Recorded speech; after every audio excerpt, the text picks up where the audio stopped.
Assalamualaikum warahmatullahi wabarakatuh. Selamat pagi, selamat siang, selamat sore, selamat malam teman-teman. Saya doakan teman-teman dalam keadaan sehat selalu. Dan bagi teman-teman yang punya masalah, saya doakan masalahnya cepat selesai.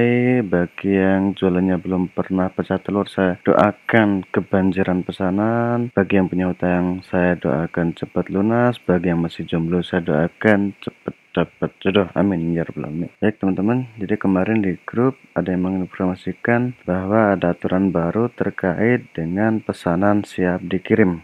Jujur, ketika saya masuk di seller center, itu saya biasanya yang pop up ini sering saya close karena saya nggak baca. Karena kan biasanya webinar, kemudian true story dan lain sebagainya. Dan saya udah 2 hari ini belum buka lagi. Ini sejak hari Sabtu kemarin. Enggak 2 hari juga ya, 1 hari ya. Jadi kita belajar sama-sama ini. Kebijakan baru, pastikan pesanan sudah siap dikemas sebelum ubah status menjadi siap dikirim. Jadi ini mulai tanggalnya sekarang pada tanggal 20, ini jam setengah 2 pagi ya teman-teman. Ini mulai tanggal 20 hari ini, Lazada menerapkan kebijakan baru khusus untuk seller pickup. Jadi bagi teman-teman yang sekarang menggunakan jasa pickup dari Lex yang melakukan perubahan status pesanan menjadi siap dikirim walaupun stok tidak tersedia atau paket belum siap untuk diserahkan ke kurir logistik. Jadi intinya Lazada akan memberikan teguran ketika pesanannya teman-teman sudah siap dikirim tapi ternyata waktu dijemput barangnya belum ada, belum siap. Kami menerapkan kebijakan baru ini dikarenakan beberapa hal. Satu, operasional logistik yang buang-buang bensin lah intinya gitu. Jadi muatan truk yang sudah diperkirakan di sini nanti ada sekian pesanan, misalnya ada 20 atau 30 pesanan, tapi ternyata yang ada cuma 5. Padahal estimasinya bensinnya sekian, transportnya sekian kan gitu. Bagi pihak Lazada, muatan truk yang kosong akibat paket yang belum siap dikirim seharusnya dapat dialokasikan untuk menjemput paket dari seller lainnya. Yang kedua, pengalaman belanja customer yang buruk. Customer mendapatkan update status yang tidak sesuai mengenai proses pengiriman. Jadi ya banyak ya memang terutama kemarin sih pada saat Lazada Express itu agak lelet kan, jujur ya. Lex sekarang itu cepat banget karena sekarang update gitu ya, sekarang diambil itu biasanya jarak beberapa jam udah aktif, udah berubah statusnya jadi siap dikirim, udah dalam perjalanan. Jadi kan kalau teman-teman perhatikan biasanya itu statusnya dalam tunda, siap dikirim, kemudian dalam perjalanan, kemudian dikirim. Kalau dalam perjalanan itu biasanya sudah dijemput oleh kurir, sudah update status. Nah kalau udah dikirim itu biasanya udah pindah kota, udah nggak di gudangnya Lazada intinya gitu. Bagaimana Lazada mendeteksi perubahan status paket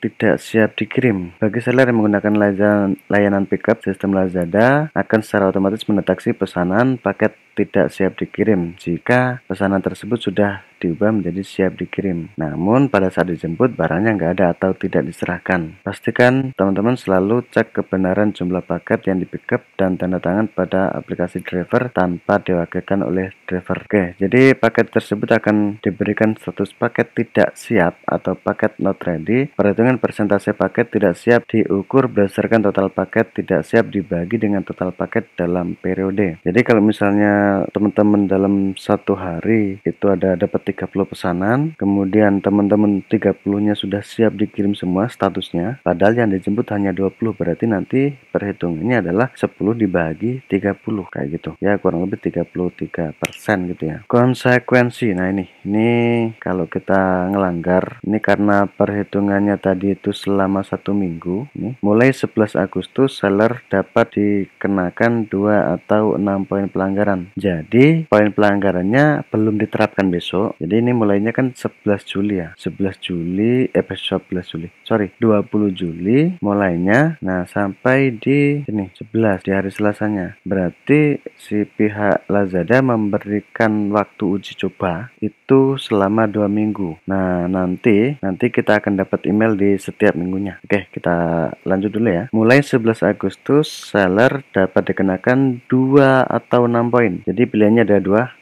poin atau 6 poin tergantung tergantung dengan klasifikasi pelanggaran. Oke, klasifikasi tinggi itu rata-rata pesanan sehari yang rata-rata ini ya. Ini paling rendah 20 pesanan per hari. Kalau persentase pesanannya minimal 40% sampai 60% itu dikenakan 2 poin. Kalau 60% berarti udah dapat teguran 6 poin. Oke, poin pelanggaran ini diakumulasikan setiap minggunya dan dapat direset selama 1 tahun. Saya tadi sudah coba buat hitung-hitungan gitu ya. Jadi kalau hitungannya 20% per hari atau kurang lebih 1 minggu itu 140 pesanan, itu paling minim teman-teman bisa status tidak dikirimnya itu 56 saja, 56 paket. Kalau kita rata-ratakan 20 pesanan per hari atau 140 pesanan per minggu. Dikategorikan sangat tinggi kalau sudah minimal 84 pesanan yang gagal pickup. Ini saya nyebutnya gagal pickup aja. Jadi pas di pickup nggak ada barangnya atau belum siap atau mungkin bahkan stoknya nggak ada itu tadi. Jadi kalau anggap aja kita ngelanggar yang pelanggarannya tinggi tadi ya, yang ini saya kasih warna kuning lah. Yang ini 2 poin, maka kita dikasih waktu ya kurang lebih 1 bulan kan kita melanggar 8 poin ya. Ingat teman-teman, tokonya kita itu bisa ditutup dalam waktu 6 bulan. Kenapa? Poin pelanggaran tertinggi di Lazada 48 poin. Bagi teman-teman yang belum nonton, teman-teman bisa nonton video saya yang judulnya poin pelanggaran ya. Di situ cukup banyak terkait pelanggaran-pelanggaran yang ada di Lazada. Nah, kalau kita penolakannya atau gagal pickupnya itu sangat tinggi, yang ada di sini yang warna merah ini, itu dalam waktu 2 bulan tokonya kita ditutup permanen. Karena kalau kita melanggar terus-terusan di tiap minggunya, berarti dalam waktu 8 minggu itu kita udah dapat poin pelanggaran 48. Ini bagi seller-seller bagi seller-seller dropshipper, saya ini masih perkiraan ya, karena kita sama-sama belajar di sini. Ada beberapa tips yang mungkin bisa saya sarankan kepada teman-teman. Yang pertama, minta kepada supplier untuk selalu update stok secara real time. Jadi ketika teman-teman sebelum proses, jangan dulu klik siap dikirim. Jadi cek dulu ketersediaan stok di pihak supplier. Yang kedua, lakukan order dulu sebelum teman-teman klik siap dikirim. Jadi kalau misalnya ada pesanan, oh ini hari Minggu masuk pesanan ya, hari Minggu masuk pesanan, nah atau malam sini masuk pesanan, malamnya teman-teman orderkan dulu malam, langsung diorder malam. Nah besok pagi agak siang itu baru klik siap dikirim. Yang kira-kira tokonya biasanya bukanya berapa. Yang ketiga, saya tanyakan ke supplier itu butuh berapa waktu sih, butuh berapa lama untuk proses pesanannya masuk per pesanannya. Kan pesanan beda-beda, ada yang sudah tinggal di box, lihat warnanya, ukurannya, udah kemudian tinggal bungkus plastik, label, selesai. Mungkin butuh waktu 5 menit atau mungkin 10 menit. Ada juga yang butuh bubble wrap, ada yang pakai lakban luar, ada yang mungkin pakai packing kayu. Jadi silakan ditanyakan rata-rata untuk memproses pesanan itu perlu waktu berapa lama. Yang selanjutnya, jangan lupa tanyakan ke pihak supplier kurir jemputnya jam berapa. Jadi pihak Lex itu jemputnya jam berapa, karena kurir Lex itu jemputnya hanya 1 hari 1 kali. Ada yang pagi, ada yang siang, ada yang sore. Itu kalau di tempat saya itu biasanya siang, habis duhur gitu ya, jam 1 itu dijemput biasanya. Kalau dulu sore jam 3 jam 4 itu dijemput. Nah sekarang sudah siang ya, mungkin karena rutenya berubah, kan biasanya pakai mobil besar ya, jadi nggak mungkin cuma 1 kali jalur balik lagi ke gudang kan gitu. Jadi biasanya yang rutenya dari A, B, C gitu, dari yang paling dekat gudangnya dia jalan terus nanti balik sampai ke gudangnya lagi. Nah jadi tanyakan jam berapa si pihak kurir tadi jemput. Oke lah, anggap saja kasusnya kayak saya punya jam 1 siang dijemput ya. Nah berarti teman-teman supplier ini bisa memproses maksimal sampai jam 12. Sampai jam 12 teman-teman masih bisa klik siap dikirim. Lewat dari itu berarti teman-teman silahkan orderkan lagi, tapi jangan langsung siap dikirim lagi. Nah besok paginya atau malamnya baru teman-teman siap dikirim, karena biasanya meskipun belum dijemput, pihak supplier itu sudah langsung memproses di hari itu. Kan biasanya supplier itu kerjanya dari jam 8 atau jam 9 sampai jam 4 atau jam 5 sore, paling sore ya. Kalau yang di rumah itu biasanya malam juga dikerjakan gitu. Jadi ketika sampai sore aja, nah kalau ada pesanan malam, belikan dulu, tinggal besok paginya kita tinggal klik siap dikirim aja.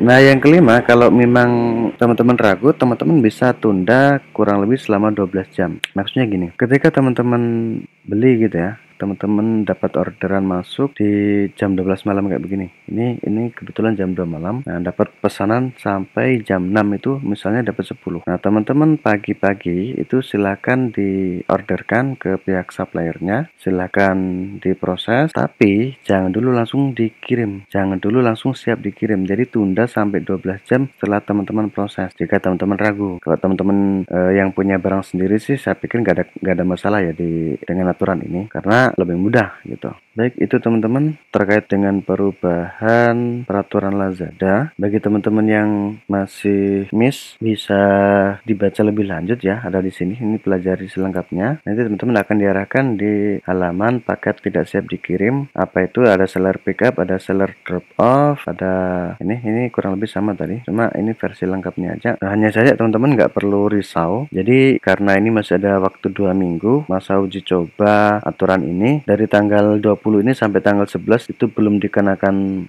sampai tanggal 10 itu belum dikenakan poin pelanggaran. Jadi akan diterapkan dimulai tanggal 11-nya nanti. Makanya mulai sekarang bagi yang punya supplier kira-kira nanti akan kesulitan, ya bisa dikonsultasikan mulai sekarang atau mungkin bisa cari supplier yang mau bekerja sama. Oke, nanti saya akan bahas lah untuk masalah sebenarnya teman-teman enak jadi reseller atau dropshipper. Karena sebenarnya bagi teman-teman yang ada di kota besar itu jadi reseller punya kelebihan tersendiri. Alasannya apa ya? Kita tunggu aja video berikutnya ya. Kalau teman-teman setuju silahkan tinggalkan komennya di bawah. Oke, jika teman-teman yang lain punya pengalamannya berbeda, silahkan tinggalkan komentarnya di bawah. Kita sharing-sharing. Saya selalu doakan semoga jualan teman-teman laris, makin berkah, berlimpah, dan bermanfaat. Kita ketemu di video berikutnya. Akhir kalam, assalamualaikum warahmatullahi wabarakatuh. Bye bye.